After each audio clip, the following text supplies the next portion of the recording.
For once, I actually get to start off one of these videos on a positive. Little Nightmares 2 is a visual curated experience that tells a better story than most 100-hour sandboxes, without having the character say a single word. That basically proves that you don't need to spend millions of dollars to make an impression. Supermassive Games? You guys worked on Little Nightmares 2?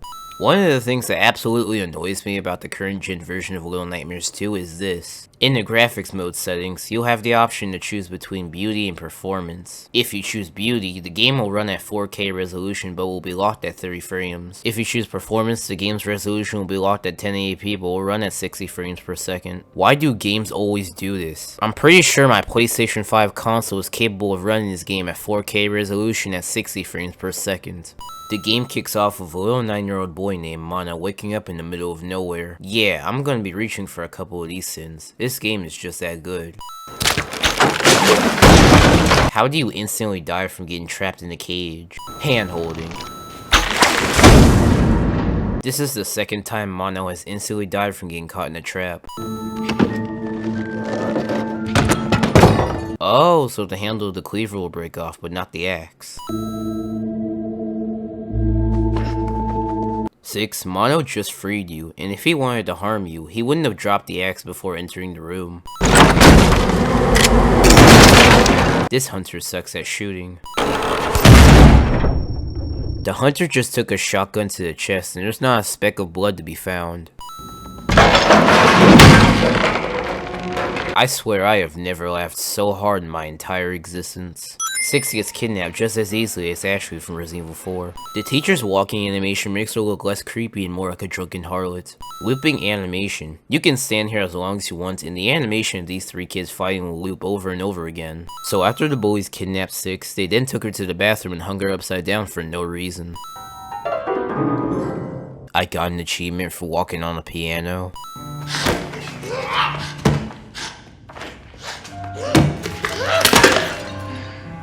Every video game icon has their badass moments. Since this game is a prequel to the first game, not only is this something that was teased in the announcement trailer back in August of 2019, but this is a moment that Tercio Studios and Supermassive Games need to get right. Which is the moment that 6 found her iconic yellow raincoat that she donned in the first game. And not only was it executed well in my opinion, but it makes sense because it was raining outside. There is no reason for these beds to be hung up by ropes. I do appreciate this small detail where if you try to point a flashlight in the 6's face, she'll either block it with her hands or look away, as anyone would if they had a flashlight up in their face, which is a realistic detail most game devs wouldn't put in these days. So good on Tercio Studios and Supermassive Games for not being lazy. 6, a little help here. Stop forcing Mono to fight these living hands on his own, especially since there's a pipe on the ground you can use to fight them. Ugh, and I thought the twin chefs were ugly. The noise that set off to attract the monster cliche.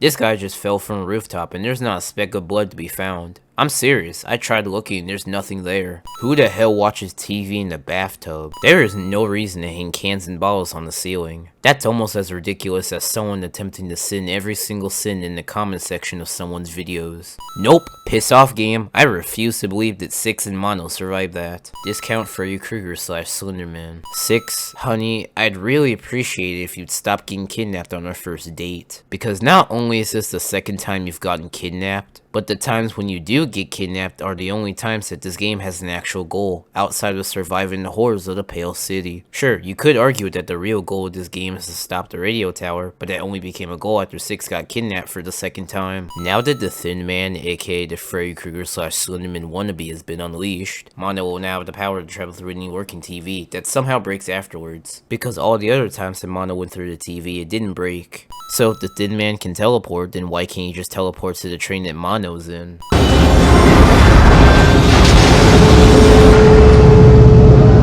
This kid Mono damn near survived an entire room collapsing on him in 6, but this is what injures him?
Like I said earlier, every video game icon has their badass moments. I mean, it's really just a carbon copy of the final boss fight from the first game, but I'm willing to let it slide.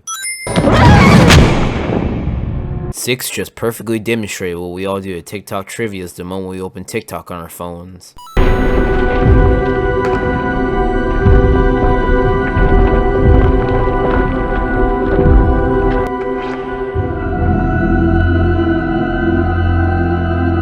So, let's recap everything Mono has done for his girl, shall we? He saved her from being imprisoned by the hunter, he saved her after she got kidnapped by the bullies, he took her to a place where she found her iconic yellow raincoat while it was raining, he pulled her out of her wreckage after the room collapsed, otherwise she would have died, and after she got kidnapped by the Thin Man, Mono did everything in his power to try to find and rescue her. He even saved her from being controlled by the radio tower, and this is the thanks he gets. Oh, and that's not even the worst part. The cherry on top is that the Thin Man turns out to be an adult version of Mono this whole time, which doesn't make the slightest bit of sense even if this is a time loop because this is a prequel to the first game. You know, I'm starting to notice a pattern here. The runaway kid, who is the male protagonist in the DLC of the first game, gets turned into a gnome and eaten by 6. Mono, after getting betrayed by 6, gets trapped inside the depths of the radio tower with nothing to do but just sit there for the rest of his life. Which is how he becomes crazy and turns into the Thin Man. And to be honest, can you really blame him? I would go crazy too if I were him. Meanwhile, 6, the only female protagonist in these Little Nightmares games, not only ends up with the long end of the stick, but she also gets the best outcome compared to what Mono and the runaway kid got. Viewer, if you have the same type of awareness that I have, then you already know what the hell is going on here. But this is just what we've come to expect in this current cultural climate, where society prefers women over men. Why do you think that there's a women's month and no men's month? Here we get to the secret ending that I pointed out when I said in the first game. It basically shows where 6 got her hunger from, and to be honest, it's just a 45-second cutscene that could have been put on top of the original ending and it would have done just as well.